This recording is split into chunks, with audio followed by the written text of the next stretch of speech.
Today we're taking a look at 5 cases that, despite being cold for decades and deemed unsolvable, were finally solved in 2021. 14-year-old Stephanie Isaacson was a freshman at El Dorado High School in Las Vegas when she left the apartment she shared with her dad around 6:30 a.m. on the morning of June 1st, 1989, to head to school. But she never made it. Stephanie was abducted on her way. Tragically, no one realized that Stephanie's absence from school was actually something far more sinister. Her choir teacher was the first to notice that Stephanie was missing since she normally ate lunch with her friends in the choir room. Despite knowing that it was weird for Stephanie to miss school, no one contacted her father to report her absence, and no one realized she'd actually been taken. When she didn't come home, her family filed a police report and instantly began looking for Stephanie. They rode horses into a desert lot where Stephanie would sometimes cut through on her way to school. That's where her father found her school books abandoned just a half mile from her home. Police soon arrived with a helicopter and a ground search team. Soon after, Stephanie's keys were found in the lot. Around 11 p.m. that night, a Las Vegas police K-9 unit found Stephanie's body about 25 yards from her books, in the brush near a residential area. She'd been covered in an orange carpet. Stephanie had been assaulted, strangled, and beaten to death. Her black hair was disheveled, her jeans were pulled down, her t-shirt pulled up, and there was evidence that part of her chest had been mutilated. One especially odd detail that the police noted was that her shoes were missing. They were never found. After learning that his beloved daughter was dead, Stephanie's father called the local radio station. He asked them to play Stephanie's favorite song, Bette Midler's "Wind Beneath My Wings." At the beginning of the investigation, there were a few leads. Neighbors living near the lot had seen a car parked in the area earlier on the day Stephanie died, but there were conflicting reports on its description, and so the tip didn't lead to a suspect. Over the years, investigators traveled to Washington State, Ohio, and Texas to look into suspects, but never found anyone to connect to the case. It continued this way for decades until her case was officially pronounced cold. But there was still some hope, as DNA evidence had been recovered from Stephanie's shirt. In 2021, a Las Vegas resident and philanthropist, Justin Wu, approached the Las Vegas Metropolitan Police Department. Wu offered to donate money in order to pay for advanced DNA technology to be used in a cold case investigation. Wu donated $5,000 to pay for Othram Labs Incorporated, a Texas-based forensic sequencing lab whose sole mission is to solve cold cases. After close examination, Othram was able to recover 0.12 of a nanogram of DNA from the sample, which is about 15 human cells. In comparison, the genetic tests used for most genealogical websites require at least 750 nanograms of DNA. Still, Othram managed to use the small amount of evidence to create the genetic profile of Stephanie's killer. It took 6 months for scientists to process the evidence, but they were able to develop a genetic family tree for the suspect. They narrowed the DNA evidence to a man named Darren Roy Marchand. The match actually set a world record for the least amount of DNA used in order to solve a case. In 1986, 3 years before Stephanie's death, Marchand had been charged with strangling 25-year-old Nanette Vandenberg. Nanette had been found naked in the bathtub of her apartment, and Marchand's fingerprints were discovered nearby the body. Despite this piece of evidence, Marchand went free as investigators couldn't prove that he'd been the one to kill her. In January 1989, Marchand was charged with 5 counts of open and gross lewdness after publicly exposing himself to 5 different women. He ended up pleading guilty to 1 of the counts, and the other 4 were dismissed. For this, he served 9 months of probation. At the time that Stephanie was killed, Marchand was married with a 2-year-old daughter and had a son on the way. Investigators now believe that Marchand had either seen Stephanie crossing through the desert lot on her way to school and decided at that moment to attack her, or he was lying in wait there and she just happened to, unfortunately, cross his path.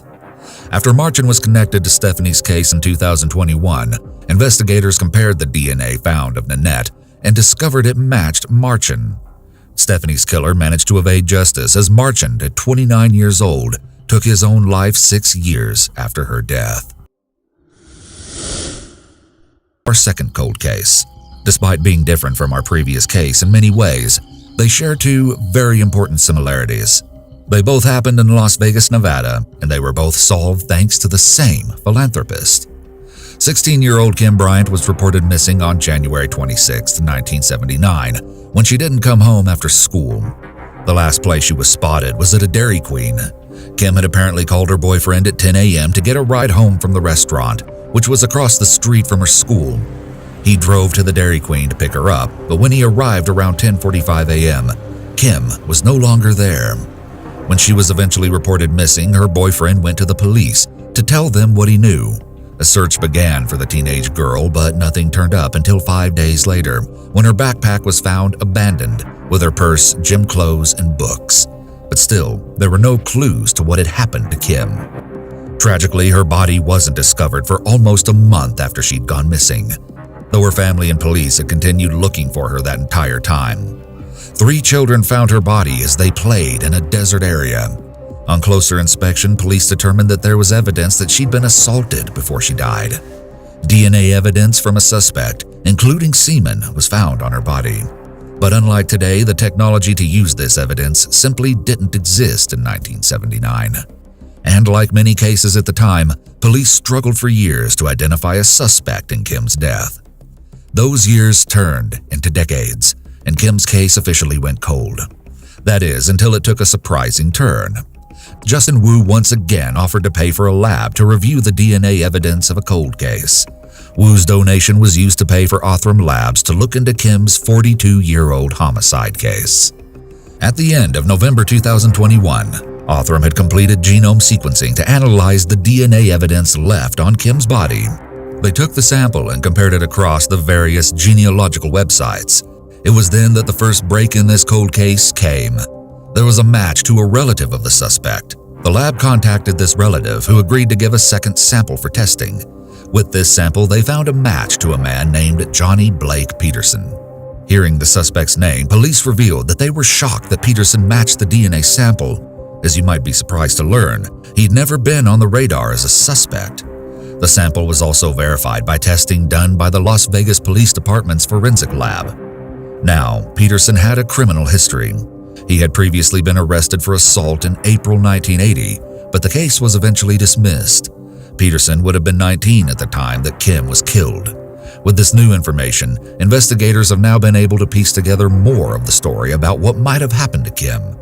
They now believe that Kim may have been kidnapped by Peterson from the Dairy Queen or nearby on the day that she died. He then assaulted and killed her. However, they still don't know if Kim and Peterson knew each other before he took her, or if it was a random attack. Peterson had gone to the same high school as Kim, so there was a chance they knew each other, though he was no longer attending the school at the time that she was killed. Even though Kim's case was finally solved, it, like many other cold cases, doesn't exactly have a satisfactory ending. Peterson will never face justice for Kim's death because he died in January 1993. As Peterson has passed away, we may never know the motive behind Kim's death. Despite this, Kim's father, Edward Elliott, finally had some sort of closure after decades without answers. But I have to tell you that this case doesn't end here, and it only gets more tragic. As of the first week of December 2021, the DNA evidence recovered in Kim's case was used to connect Peterson to another cold case that had been unsolved for 38 years. 22-year-old Diana Hansen was reported missing by her family on December 31st, 1983. On that same day, her body was discovered. There was evidence she had been assaulted, and DNA was recovered from the crime scene. Over the years, different leads were explored in Diana's case, but none ever connected to a suspect. But just after Kim's case was solved, investigators decided on a hunch to compare Peterson's DNA with the sample from Diana's crime scene. A week after solving one cold case, they found out that it was a match. Peterson had killed both young women 4 years apart. As of this video, investigators are still looking to see if Peterson is connected to any other cold cases in the Las Vegas area. So I guess we'll wait and see if they find anything. Now it's time for today's third case that, as you'll find out, shows sometimes a mother's instincts are right despite evidence to the contrary. 17-year-old Maureen Farley went missing in 1971 from Cedar Rapids, Iowa. She was last seen alive on September 17th of that year and was reported missing after she failed to show up for work as a waiter at a diner. 2 teenage boys found Maureen's body a week later in a wooded ravine near a landfill in what is today known as Tate Cummins Park. Her partially clothed body was left lying in the trunk of an abandoned junk car. Evidence indicated that Maureen had been killed somewhere else, and her body was put in the car sometime after she died. The fact that she wasn't wearing shoes, but the bottoms of her feet were clean, supported this theory. Her death was caused by a skull fracture, likely from being hit on the head. There was also evidence that she had been assaulted before her death. Mary Brubaker, Maureen's mother, knew something, and she couldn't keep it to herself any longer. 6 months after Maureen's death, she wrote to Cedar Rapids police to tell them that she knew who was responsible for killing her daughter. She suspected that a man in his 50s named George Smith was her killer. Maureen knew Smith from the diner where she worked, and he also worked at a nearby liquor store. Unfortunately for us, Maureen's mother never publicly revealed why exactly she suspected Smith. Police interviewed Smith in 1971, and while there, he refused to take a polygraph test. Though a bit suspicious, investigators never found any evidence to charge him with Maureen's death. Even more suspicious was the fact that Smith would call to check in with the investigators and ask about any developments in the case, almost as if he was keeping tabs on it. Police struggled for years to find any evidence that would lead to a suspect. It wasn't until 2006 when a detective reviewing Maureen's case discovered there was evidence from her assault that could be tested for DNA. They created a complete DNA profile for a male suspect, but unfortunately, it didn't come up with a match when it was submitted to the FBI's combined DNA index system. This probably meant that whoever killed Maureen had never been charged with any other crime. Though this development was exciting and brought renewed hope to Maureen's family, her case still didn't go anywhere. That is, until the 50-year anniversary of Maureen's death. And what an anniversary it would be. Police finally obtained a search warrant to collect DNA from a known relative of one of the suspects they'd considered in her case. In October 2021, they finally had answers. Thanks to DNA technology that didn't exist when Maureen was killed in 1971, police were able to confirm on the anniversary of the day her body was discovered, September 24, 2021, that George Smith had killed her. Maureen's mother, now 86, had been right all along. Smith was never prosecuted because he died in 2013 of old age at 94 years old. March 6, 1959, in West Central Spokane, the 9-year-old and 4th grader Candace Candy Elaine Rogers left Holmes Elementary School and headed home. On her way, she picked up 7 boxes of Campfire Girls mints, as she was a member of the Bluebirds, an organization similar to the Girl Scouts. After going home for a while, she headed out again around 4 p.m. to sell the mints by going door to door to her neighbors. Candy was last seen alive while walking through her neighborhood in the afternoon and into the night.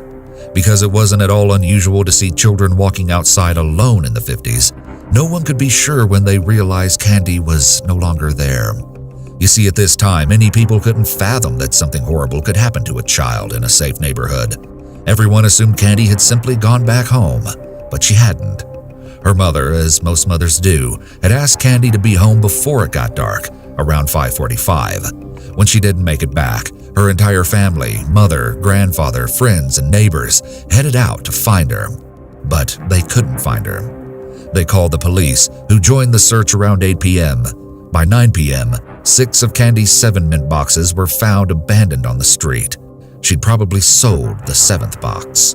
It was believed that she'd been kidnapped. Some people even theorized that Candy had fought her attacker and thrown her mint boxes out the window of the kidnapper's car in an attempt to get someone's attention, but police couldn't confirm anything. A vast search, including 1,200 volunteers on foot, horseback, in cars, and in the skies, began in the hopes of finding Candy alive. However, another tragedy occurred during the search for Candy. A helicopter flown by 5 Fairchild Air Force Base airmen accidentally flew into high-voltage lines the day after Candy went missing. The chopper crashed into the Spokane River, and 3 men died. But the 2 others managed to survive. Just over 2 weeks after Candy had disappeared, 2 men were out hunting when they came across a pair of shoes near a tree. The shoes were Candy's.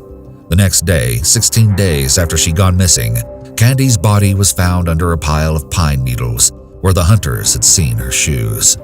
Only her kneecap had been visible where it stuck out from the brush. Her feet were bound by a torn piece of her own clothes.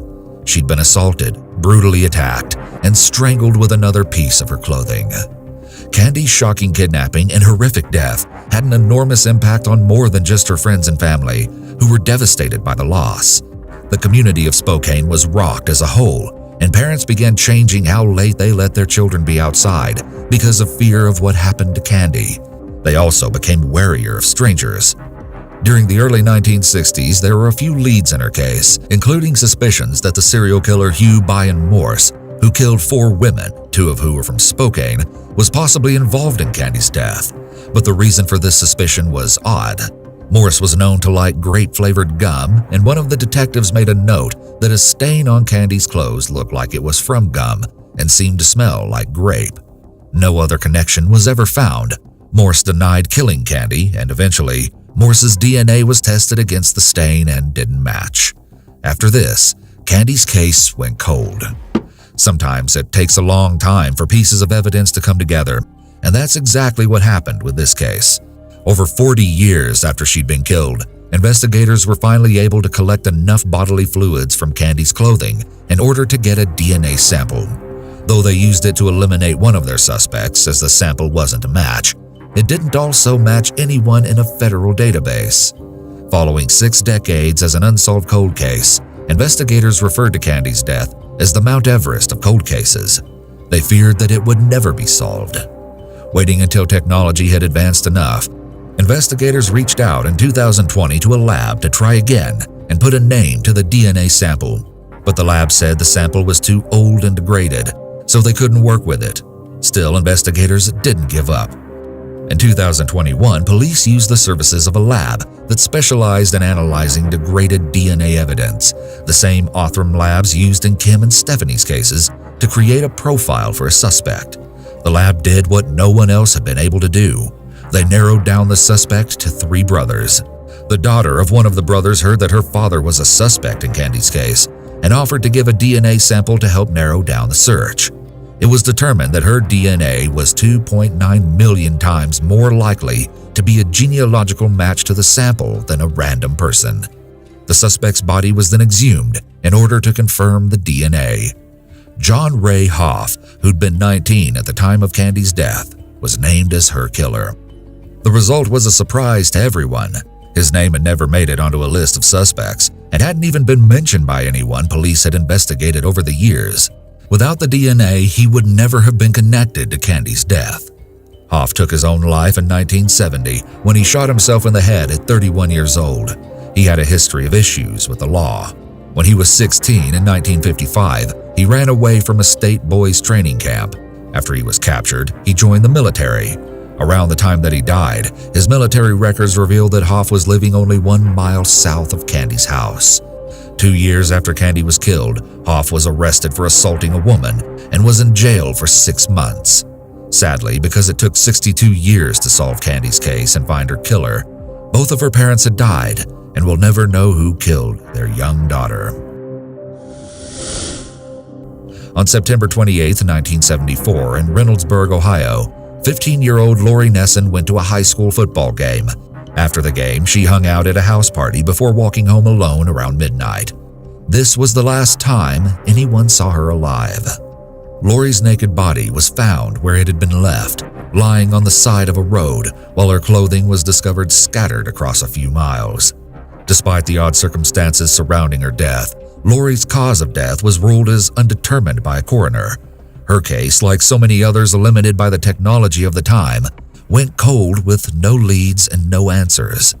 It wasn't until 2020, 46 years after she was killed, that a police officer reopened the case and noticed that there were inconsistencies in the police report. Autopsy photos showed that Lori had cuts on her lips, which looked like foul play. The listed time of death also didn't seem to match the timeline of when she was last seen alive. The investigator brought all of these issues up with a superior, and finally, Lori's death was ruled to be a homicide. In December 2020, a newscast aired the update on Lori's case. That same night, someone called the police with information. The person calling was the cousin of a woman named Karen Renee Adams. 17-year-old Karen had disappeared from Whitehall, Ohio on March 9, 1975, as she was walking from her house to a friend's. When she never showed up and her parents began to worry, they called the police to report that she was missing. Karen's body was found in a ditch the day after. This was just 6 months after Lori had been killed. As I'm sure you noticed, the similarities between the cases were obvious. In 2011, DNA evidence was used to connect 2 names to Karen Adams' case: Robert Meyer and Charles Weber. At that point, Weber had already died in 1992 at 53 years old. Because he'd been cremated, Weber's son offered to give a cheek swab to check the familial DNA. The sample was used to confirm Weber's connection to Karen's murder. Meyer, on the other hand, was 70 years old when he was arrested in Cincinnati. He was sentenced to 15 years to life in prison, but he never served his full sentence as he died a few years after being imprisoned. Investigators decided to test Robert Meyer and Charles Weber's DNA against the evidence they'd recovered from Lori's body.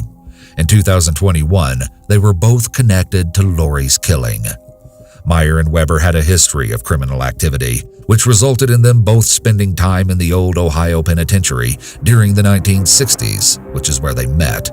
Meyer was sent there to serve a 10-year sentence starting in 1963 after he killed a man with a hammer. Weber had been imprisoned for a robbery.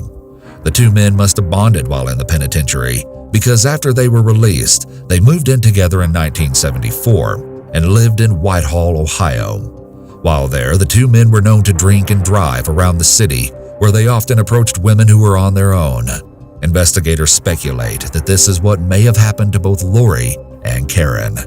In 1977, Weber and Meyer were convicted of assaulting and kidnapping 2 women from the Toledo area. Today, the police are currently checking cold cases from 1974 to 1977 in the Columbus and Toledo area to see if the 2 men might be responsible for any more women's deaths. For the families of Lori and Karen, they can't help but wonder if Lori's death had been considered a homicide from the beginning rather than undetermined, if Karen's killing could have been prevented. But tragically, there's no way for us to ever know.